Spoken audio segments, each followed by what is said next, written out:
Chicago Bears are the only team to get an A+ grade in the offseason from Pro Football Focus. But we still don't know where the damn stadium's going to be. Let's break down rookie minicamp, the schedule drops, and the Trey Hendrickson rumors. Welcome to Claws Up, Bear Down, where we dive deep into all things Chicago Bears football. Smash the subscribe button if you want to keep up with all Chicago Bears content. Bears just finished up the rookie minicamp where they had all the draft picks, all the undrafted free agents that were signed in Hallis Hall and at Lake Forest to have a camp with Ben Johnson and the new coaches. Ben Johnson, the new head coach of the Chicago Bears, set the tone early with accountability and intensity with the team, sent them through a wide range of drills, individual and team play, and all the rookies were able to be together. Ben is very detailed orientated. He keeps it very focused on what needs to be accomplished and how he wants it done, all the way down to the splits of the linemen. One of the offensive rookie linemen talked about how Ben Johnson wanted the splits a certain way, and he corrected him a couple times to make sure it was right.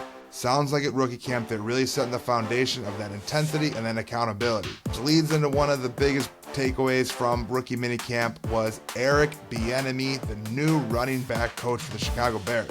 This dude is intense, and he is as advertised. Bieniemy is a former OC.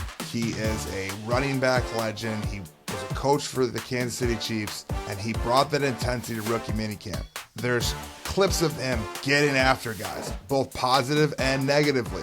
There's a clip of him yelling at a rookie for knocking a cone over. Stop knocking the cones over. They're not moving. Keep your eyes up. He picks specific details that he wants to see fixed, and he calls the players out on it right away. I love seeing that out of a Chicago Bears coach. Something the Bears have been missing the last couple years. The Bears' number 10 draft pick, Colson Loveland, is still recovering from shoulder surgery, so he wasn't able to practice during camp. Seemed like he was doing a lot of mental reps during that rookie minicamp, but it's going to be a little bit. He says he's going to be ready to go by training camp when they're all together, but as it sits right now in that rookie minicamp, he did not participate in drills. It was good to see him suited up in his jersey, new number 84, and he was actually standing sideline next to the drills. He wasn't just out there in shorts, but he wasn't able to participate, so it's going to take some time to get him ready to roll. Fingers crossed by training camp, he's ready to go. Luther Burton III, the second-round draft pick out of Missouri, has a chip on his shoulder already.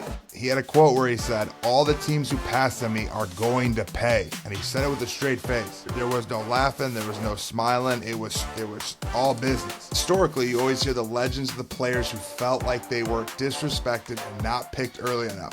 Many people had Luther Burton III as a first-round draft pick, falls the Bears in the second round at number 39, but I love that he has a chip on his shoulder. I can't wait to see him in the open field running people over, duking guys out of the way. Player with his talent level who has a chip on his shoulder is a dangerous, dangerous combination. Ozzie Trapillo, the other second-round draft pick, has been playing left tackle primarily in rookie minicamp. The Bears have talked about they're going to try to see him at left. Ozzie said that at BC, after practice, he would be on the left side of the line working on his skills, primarily played right side in college ball. The left side of the line is a position that he could end up staying home at. I don't know if he could be the starter, but it's going to be interesting to see how that plays out and how that competition goes throughout camp and into the season. We already have a couple little nuggets, little pieces of the puzzle of where the Bears are going to be playing. And we have 2 games already listed and scheduled. The first game that has been announced that they will be playing in is on Black Friday. They will be playing the Philadelphia Eagles, the returning Super Bowl champions, and then on December 20th. So they'll be playing in a nationwide game on that Saturday, December 20th, against the Packers. I'm going to be there. I'm going to love it. I'm going to be chanting, "Green Bay sucks" in the tunnel. It's going to be great. All the international games also got released, and the Bears aren't on the list. Last year, the Bears lost a home game because they went overseas. They were supposed to have 9 home games. They ended up with only 8 home games. Now they're not on the international list. It helps with travel, helps with them not being over there. London was one of their better games last year, but I like that the Bears are staying home, staying in the United States, staying focused. Don't add any wrinkles into Ben Johnson's new game. You keep them home, you keep those boys ready to roll. It's great that they're not losing any other home games this season. I think that the international schedule is getting out of control.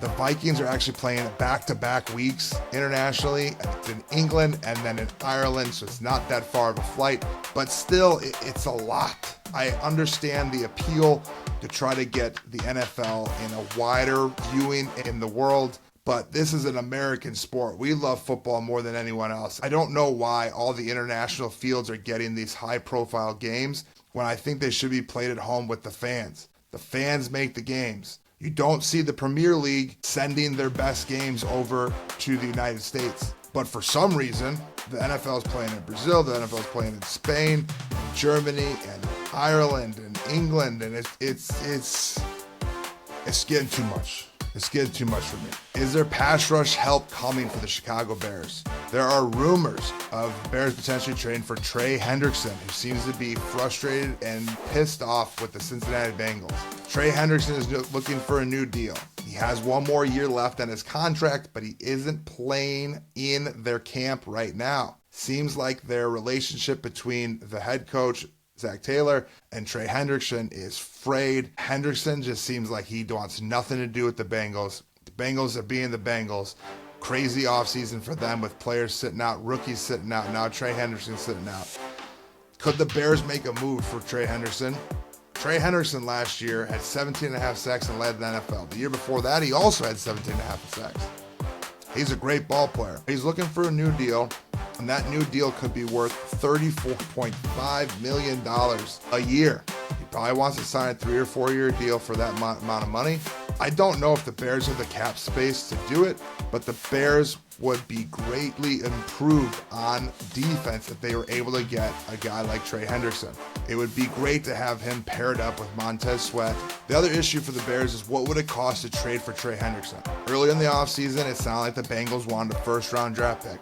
They're not going to get that anymore. So would you trade a second or third rounder for Trey Hendrickson? I think at a third rounder, it's a no-brainer if you could figure out a contract that makes sense.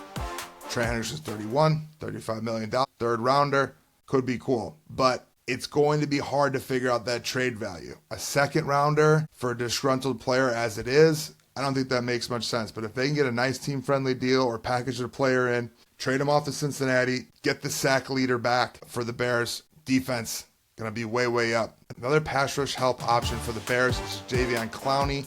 He only made $10 million last year, but he only had 5.5 sacks. So you're sacrificing some of the production, but you're not paying him an extra $20 million a year to play edge rusher. He might be willing to take a 1 year prove-it deal. The Bears don't have to have a lot of dead money in him if they want to move on. A 1 year deal, kind of hired gun, go out there, get a couple sacks, take a little bit of the pressure off the rest of the defensive line. Clowney could be a name to follow going forward for the Chicago Bears at edge rusher. It was rumored the Bears were going to give a stadium update after the draft, 2.5 weeks after the draft, and there's nothing. Is it Arlington Heights? Is it the lakefront? No one knows, and they're not saying anything about the stadium. Where is the dome? Where is it going to be? Are you going to build Paradise up there in Arlington Heights?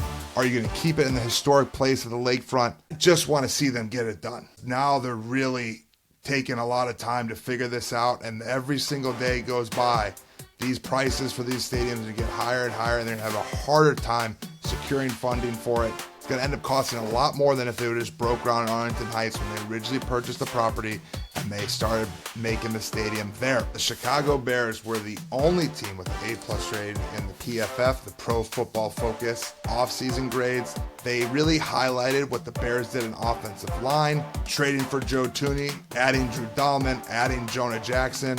The Bears retooled this offensive line. They're going to be successful. They added Dennis Allen as defensive coordinator. They added Ben Johnson as the head coach. The Bears only got better this offseason. They didn't lose a lot of players. Only Keenan Allen's really sitting out there, but no one else wants Keenan Allen, so the Bears were right on that call. These grades don't really matter when it comes to winning football games. You'd like to see them win football games more than you'd like to see them get the grade.